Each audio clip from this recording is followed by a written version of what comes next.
हरे राम राम राम हरे हरे, हरे कृष्णा कृष्ण कृष्ण हरे हरे।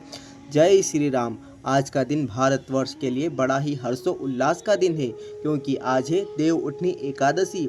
सबसे पहले तो सनातन दृश्यम चैनल की ओर से सभी सनातन धर्म के प्रति गहरी आस्था रखने वालों को मेरा प्रणाम।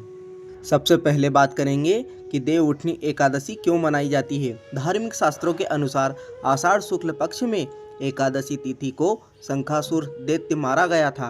अतः उसी दिन से आरंभ करके भगवान 4 मास तक क्षीर समुद्र में शयन करते हैं और कार्तिक शुक्ल एकादशी को जागते हैं।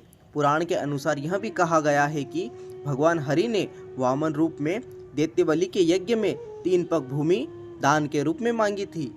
देव उठनी एकादशी के दिन भगवान विष्णु चातुर्मास की निद्रा से जागते हैं। इस दिन श्री हरि की सबसे प्रिय तुलसी की पूजा जरूर करनी चाहिए। इस दिन तुलसी की पूजा करने से विष्णु भगवान के साथ ही माँ लक्ष्मी का आशीर्वाद मिलता है। तुलसी को माता लक्ष्मी का रूप माना गया है। पौराणिक कथाओं के अनुसार भगवान विष्णु के शरीर से ही देवी एकादशी की उत्पत्ति हुई थी। भगवान विष्णु योग निद्रा में सो रहे थे, तब दैत्य मूर उन पर आक्रमण करने वाला था। उसी समय भगवान विष्णु के शरीर से एक दिव्य स्वरूप वाली देवी प्रकट हुई। उन्होंने भीषण युद्ध में दैत्य मूर का वध कर दिया। कार्तिक मास के शुक्ल पक्ष में आने वाली एकादशी तिथि को प्रबोधनी एकादशी और देवोत्थान एकादशी के नाम से भी जानते हैं। एकादशी का उद्देश्य एकादशी वैष्णव संप्रदाय के संरक्षक भगवान विष्णु की पूजा से जुड़ी है। हिंदू धर्म में एकादशी पर उपवास का प्राथमिक उद्देश्य मन और शारीरिक इंद्रियों पर नियंत्रण प्राप्त करना और इसे आध्यात्मिक प्रगति की ओर ले जाना है। इसके अलावा उपवास करने से कई स्वास्थ्य लाभ भी है। एकादशी का उपवास 3 दिनों तक चलता है। एकादशी का व्रत भगवान विष्णु की आराधना को समर्पित होता है। इस एकादशी का व्रत करके श्रद्धा और सामर्थ्य के अनुसार दान करना चाहिए। इस दिन विधि पूर्वक जल कलश का दान करने वालों को पूरे साल की एकादशियों का फल मिलता है।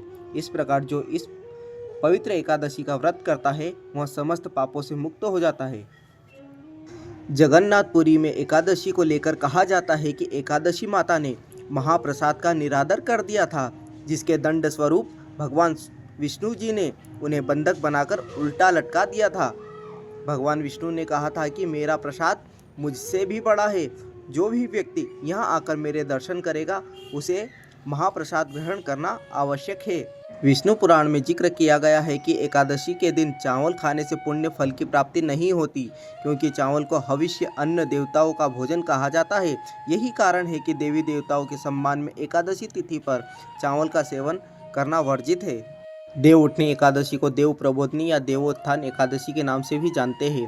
शास्त्रों के अनुसार देव उठनी एकादशी के दिन ही जगत के पालनहार भगवान विष्णु 4 महीने के बाद योग निद्रा से जागते हैं और पुनः सृष्टि का कार्यभार संभालते हैं, और इसी के साथ इस दिन से सभी शुभ व मांगलिक कार्य शुरू हो जाते हैं।